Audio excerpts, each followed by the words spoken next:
Eric turned to look at his father, who was trying to talk to him seriously again. Joseph yelled so loudly that Eric's mother quickly ran into the living room, making it difficult for the young man to hear what he was asking of him. "You have no comprehension. You have no idea how difficult it is to make money. Rather, you spend the entire night together without considering the future." Joseph kept reprimanding. Eric bent his head and acted as though he understood his father completely, but all he could think about was the joy he had had at the club the night before. He would be happy to have the party again. "Please relax, dear. I believe Eric knows everything," Marilyn remarked. The mom frequently attempted to shield her son from her husband's repeated attacks. She believed that he was biased toward their child and only used him as a release for his anger. However, Joseph was mostly correct. Lately, Eric had not valued his parents at all, spending all of his time somewhere and failing to take into account the fact that he would soon have to work and take care of himself. Until his father ran out of steam and stopped yelling at him, Eric stood with his head down. "Can I go to sleep now?" Eric smiled as he posed the question. "No, simply have a look at him. After an hour of me reprimanding him, he's treating it all as a joke." "This is all your upbringing, Marilyn," the father exclaimed, becoming agitated once more. "It's unbelievable. How fortunate he was that no one was hurt when he crashed such a costly car last week. You'll be driving your old car now. Stop yelling at him, Joseph. The boy is aware of and comprehends everything. Let him sleep. He'll take care of it. I swear to you." "I'm stunned. Eric, I'm not going to give you any more money. We'll talk when you land a job." With a wave of his hand, the father left for his study. Marilyn gave her son a wink, signaling that it was time to head to his room and eventually fall asleep. After giving his mother a serious look, Eric headed to his room. At last, Marilyn exhaled, straightened her hair, and proceeded to her husband's study. "Joseph, let's have a serious conversation." "There's nothing to discuss. You're supporting your young boy in every way. Take a look at his transformation. It's unpleasant to acknowledge that he is my child, and I feel embarrassed to look at him." "Joseph, calm down," Marilyn pleaded. "If you came to talk to me about Eric, the conversation is over. I will not give him a penny anymore. When will he start earning a living for himself? After all, he's already a grown man." "But he doesn't know anything yet, especially since he's still studying at university." "I know how he's doing at university. I just haven't told you, but they've already called me from there." "Please give him another chance. He will definitely improve. Your shouting won't solve anything. Look at him, he's still a child. Remember yourself at his age. You also used to hang out at night and think of nothing at all." "That's not true. At 22, I was working in a factory in my spare time." Marilyn slowly stroked her husband's hand. She tried to persuade him to be kinder to their son. She was terribly tired of constant family arguments. Joseph had his own business to which he had devoted almost half of his life. The man earned well and was a well-known person in the city, while Marilyn was just a housewife. She had never worked anywhere in her life, and during arguments, Joseph would sometimes say that Eric looked very much like his mother. Eric was studying in his third year of university and was fully supported by his parents. The news that his dad wouldn't give him any more money scared him a little. However, he hoped that, as always, his father was just angry and would completely forget about it within a few hours. But this time, everything turned out differently than Eric thought. He woke up after 5 hours and went to the kitchen. Mom was there as usual, making some pies. "Mom, where's Dad?" "He's in his office. Do you need something from him?" "I'd better not go there if I were you. Today he's so angry that I'm scared too." "Yes, I need some money. We want to go to the tourist camp with my friends this weekend." "Oh, Eric, honestly, I'm not sure about that. I don't think your father will give you any more money." "How can that be? I'm still studying, and I can't physically go to work. I don't know. Do you want to talk to him yourself? I've already talked to him today, and it didn't end well." Eric scratched his head and, with a thoughtful look, went to his father's office. Dad was sitting at the table and sorting through some documents. He pretended not to notice when his son came in. "Dad, let's talk calmly, without shouting and arguing." "Well, let's talk. I'm listening to you carefully. I think you're going a little too far. I haven't done anything to deserve you taking away my pocket money. Do you seriously think your behavior is normal? And you haven't done anything wrong." "Exactly. Look, I'm paying for your education. I bought you a car that you crashed. I gave you a place to sleep. I buy the food you eat, and I am tired that you don't value anything. I'm telling you again, you won't get a penny from me anymore. Go work, do what you want. If I find out that your mother is giving you money, I'll kick both of you out onto the street. You're both getting on my nerves. Eric attempted to reason with his father, but ultimately found it to be futile. He then went to the kitchen to speak with his mother. Mom, Dad said I won't be getting any more money, but how will I live? I'm still studying. Well, I have some savings, but they're minimal. Your father doesn't know about it. No, Mom, he said if you give me any money, you'll be kicked out onto the street with me. Let him dare, said his mother with a smile. Eric stood in the kitchen for a while and then went outside. He decided to meet his friends and find out where they worked since he had to do the same. Today, he realized that his father was determined and unlikely to change his mind. Eric arrived at the cafe where his friends had already gathered. He greeted everyone and sat down at the table. All of his friends were there with their significant others. So, Eric, how are you doing? Why are you so gloomy? One of his friends asked. Well, I don't even know how to say it. I just had a fight with my dad. He said he won't give me any money anymore. That's not a problem. You obviously have credit cards. Use them and your father will pay later. To be honest, Eric had forgotten that he had credit cards in his father's name. He smiled and took out the credit card, heading to the bar to order himself a cocktail. Sorry, your card is not working, the bartender said. The bank refuses to pay for your purchases. I see. Okay, I'll call the bank right now to find out what's going on. Eric took out his phone and called the bank to find out why his credit card wasn't working. They told him that all the cards were blocked by the owner of the bank account. The guy was in complete shock. Did his father really decide to never sponsor him again? Eric returned to the table with his friends looking sad, and they immediately understood what had happened. Eric, you just need to get a job. Where should I go? I'm still studying. So what? I, for example, also study, but I work as a waiter in the cafe. Seriously? You work? But why? You seem to have well-off parents, right? Well, why not? So that I have my own personal money. You know my parents don't give me that much. I don't know. It seems to me that I won't be able to do it, since I've never worked before. Well, it's not that difficult. They will teach you everything. I don't know. I need to think about it. Eric came home only in the morning, furious. He was angry with his father, who had embarrassed him in front of his friends. The guy rushed into his room and immediately began looking for his gold cufflinks, expensive watches, and other valuable things his parents had given him. Eric decided to sell everything for money and rent a place far away from his father. He quickly packed his bags and hurried downstairs, where he came face to face with him. Where are you going with such a huge suitcase? It's none of your business. You blocked my card. You might as well have suffocated me. I don't want to talk to you anymore. Well, that's my gift to you. Finally, you will become a serious person. Dad, get out of the way. I don't want to see you anymore, and my feet will never set foot in this house again. Marilyn ran after Eric. She wanted to stop him and explain that his father had just gotten a little too hot-headed. He just needed time for everything to fall into place. However, her son didn't want to hear anything. Straight from home, Eric went to the pawn shop where he left all his things that he had been collecting since childhood. He didn't get as much money as he expected, but it was enough to pay for 2 months of rent and food. Eric rented a small apartment and decided it was time to go to work. He wanted to prove to his father that he would not be lost without him. The guy opened his phone and started looking for vacancies. However, every job vacancy required experience, but Eric had none of it. The guy sat for a while longer, then called his friend Barry. He wanted to know where Barry found his job, the one he was working at now. But his friend told him that he got the job through acquaintances and that it was difficult now. So, what do? I can live separately for those 2 months at most, and then I won't have enough money to buy food. Listen, but 2 months is also a period of time. I think during this time your father will come to you himself and ask you to come back. I'm not going back there. I'll find a job, and everything will be fine for me.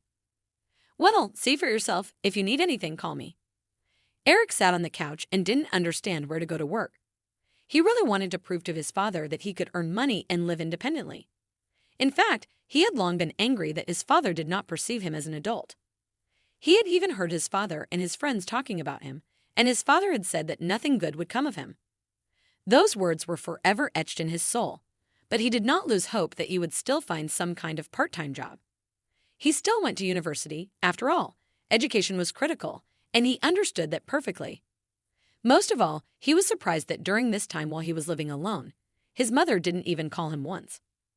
Although he understood perfectly well that his father probably just forbade her to do so, she was a person under his control. Today, Eric was sitting in class and looking closely at Angela, whom his classmates constantly teased. The girl looked poor, and many simply did not understand what she was doing in this expensive university. Sometimes he thought about the fact that he would soon be wearing all sorts of tasteless stuff like Angela. He really didn't want that, but everything was moving towards it. During his break, his friend Barry approached him. "Listen, I can talk to my uncle. He's opening a new restaurant and they need all the staff." "Are you suggesting that I work as a waiter?" Eric smiled. "Well, why not? Do you have a choice?" "No, there's no choice. Talk to him. I'm ready for any job." "Well then, I'll tell you tomorrow what we're going to agree on." "He's coming to visit us today." "Okay, I'll wait for news from you." Eric was on his way home, thinking that he never imagined he would work as a waiter, serving staff, and for him, it was very embarrassing. He was afraid his friends would laugh at him. However, he knew that if he didn't find work in the next few days, he would have to give up even food, as the money was running out. The guy's pride did not allow him to call his father and admit defeat. The next day, Barry told Eric some critical news. He said that his uncle was willing to take him on his team. "Oh, thank you so much. I couldn't have done it without you." "Hey, do you want me to tell you a secret?" "What other secret?" "My uncle hired our Angela too. You know, the one who walks like a ghost. She has some problems. I don't know how she managed to negotiate with him at all." "Are you serious? Am I going to work with Angela?" "Well, I'm not surprised. She definitely needs a job. I look at her and understand that even in the worst of times, I don't look as bad." The next day, Eric went to an interview where Barry had sent him. There, he saw Angela. "Hi, what are you doing here?" Eric pretended not to know that the girl would be working with him. "Well, I decided to take a part-time job." "And what are you doing here?" "I also decided to take a part-time job. I thought guys like you never work." Angela looked away, inadvertently offending Eric. "Guys like me. On the contrary, we work a lot." "I see. Okay, I won't bother you." Eric was hired for the job, just like Angela, and now they were colleagues. Since the young people started working together, Angela seemed less boring to Eric. But of course, he had always liked entirely different girls. However, since he had run out of money, those girls also disappeared. Now, Eric went to his new job every evening. In principle, the work was not difficult, and he didn't get as tired as he initially thought. One day, he finished his work as usual and began to get ready to go home. He quickly got dressed and headed for the exit when suddenly Angela called out to him. "Eric, wait. Please don't go anywhere." Eric stopped and waited for his classmate, who was tying her scarf on the go. "What do you need?" "Eric, could you please give me a ride? I need to get home urgently." Angela asked for a ride. "Well, I'm not rushing today. Let's go," Eric replied. Eric wasn't really keen on taking Angela anywhere, but today she had a look of panic in her eyes. The man thought that something must have happened to her. Otherwise, why would she have turned to him for help? As it turned out, Angela lived almost at the other end of the city, and Eric became genuinely interested in how she usually got there. "Angela, how did you get here?" "There aren't any direct buses or subways here, are there?" he asked. "I take 2 changes, just like I do to get to our university," she replied. "Wow, I probably wouldn't bother to travel so far," Eric said. "I have no other choice, so I have to. I don't have a car, and it's cheaper to take public transportation," she smiled. Eric wanted to ask what drove Angela to wake up so early and travel so far, but he couldn't find the right words. So they rode the rest of the way in silence. Eric returned to his apartment and lay down on his bed. Angela revealed herself to him from an entirely different side. In fact, there was an adorable girl behind this ridiculous attire. He couldn't get her out of his head. He was genuinely interested in why she worked at the restaurant. Why did she attend an expensive university but look so poor? She had so many secrets that Eric wanted to solve. Now, every day he rushed to work, all to see her again. He no longer made fun of Angela with other guys at the university and even tried to defend her sometimes. "Do you have nothing to speak of? Leave her in peace," Eric asked his friends. "Eric, I don't understand. Why did you suddenly start standing up for Angela?" I'm not standing up for her at all. It just hurts me to see how you're degrading her, Eric said. Eric mostly talked to Angela at work. It was very interesting to him that she was nothing like the girls he used to surround himself with. He realized that he was starting to like her. He was afraid to admit it to himself, and of course, he didn't know how to tell her about it.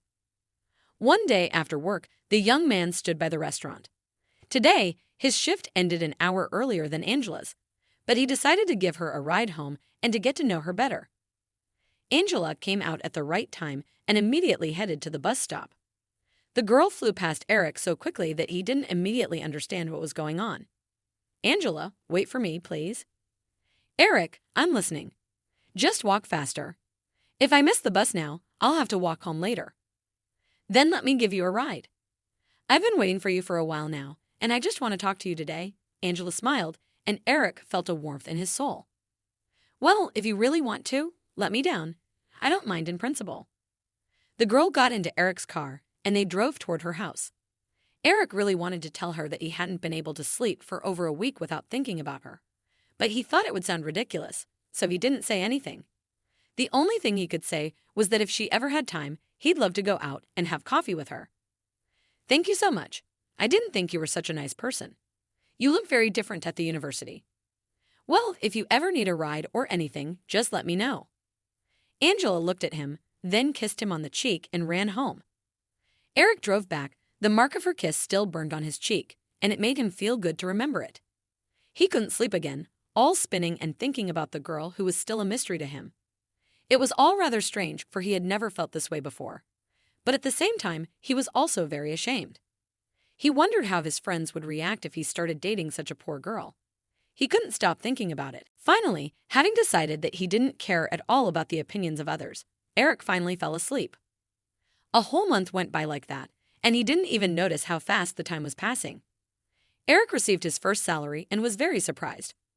Before, he could easily spend such a sum of money at a nightclub. Now it was money for the whole next month. Eric couldn't cook, so he often went to cafes, but he actually missed the home-cooked meals his mother used to make for him.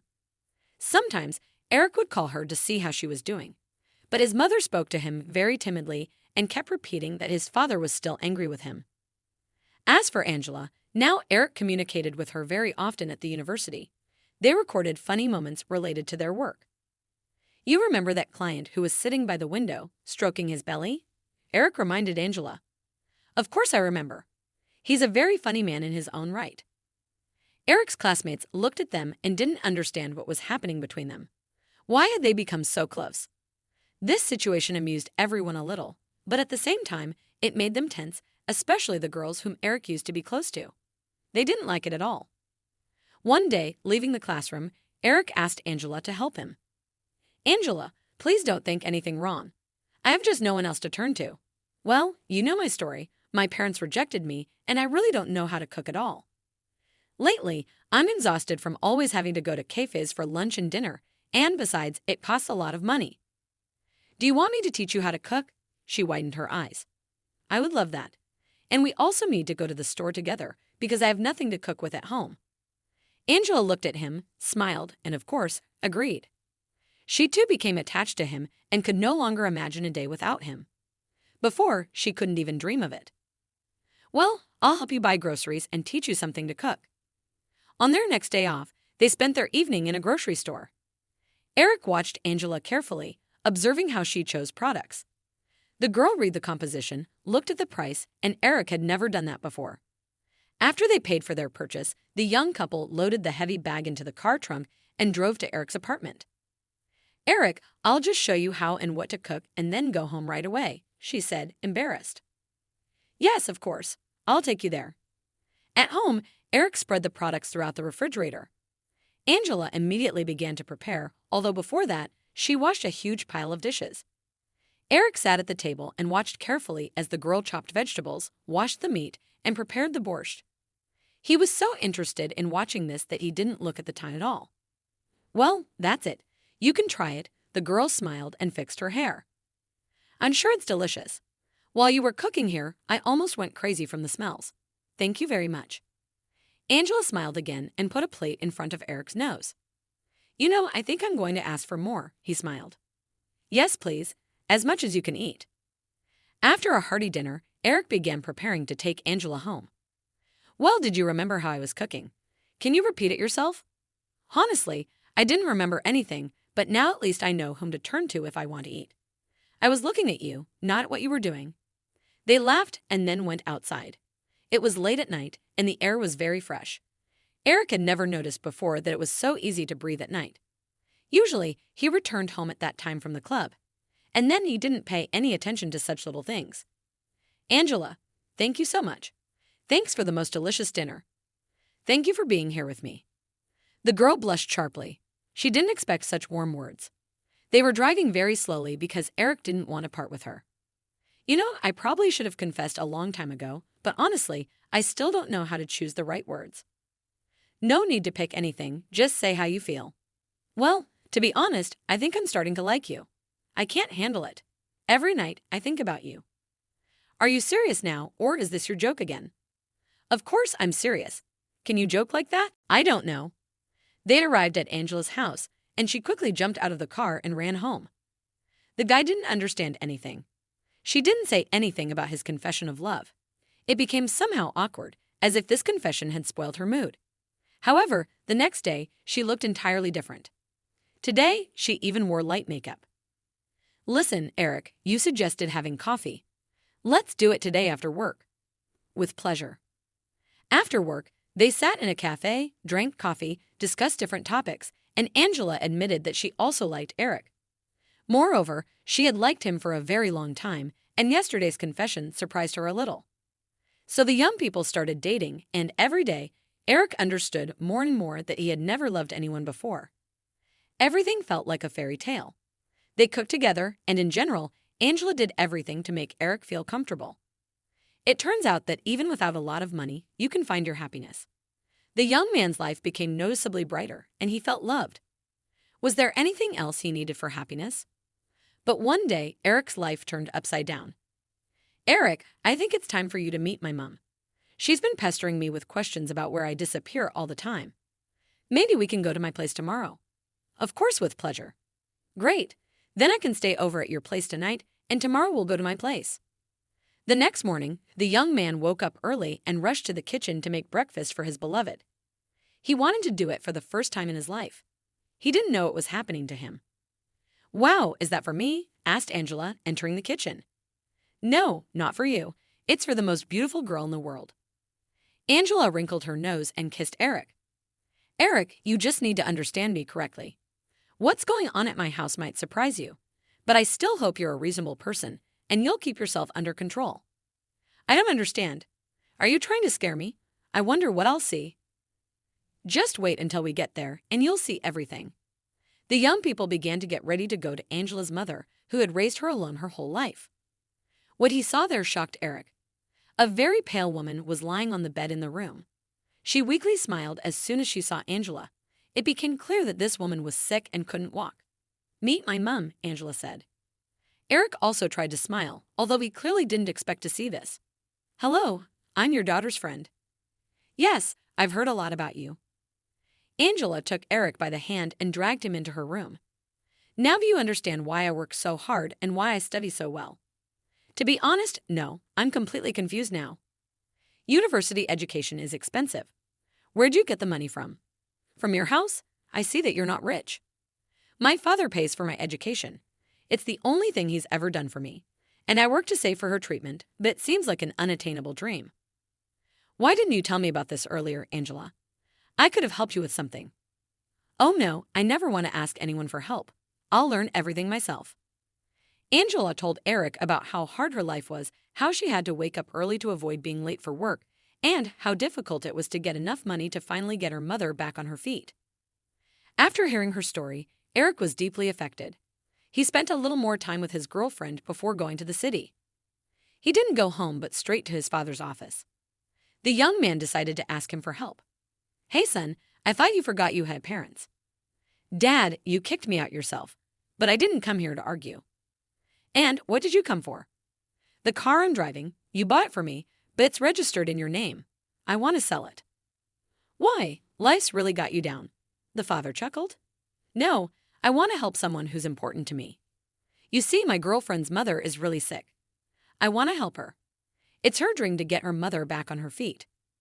Eric told his father Angela's story, and frankly, Joseph was shocked because he never thought that his son was capable of helping someone.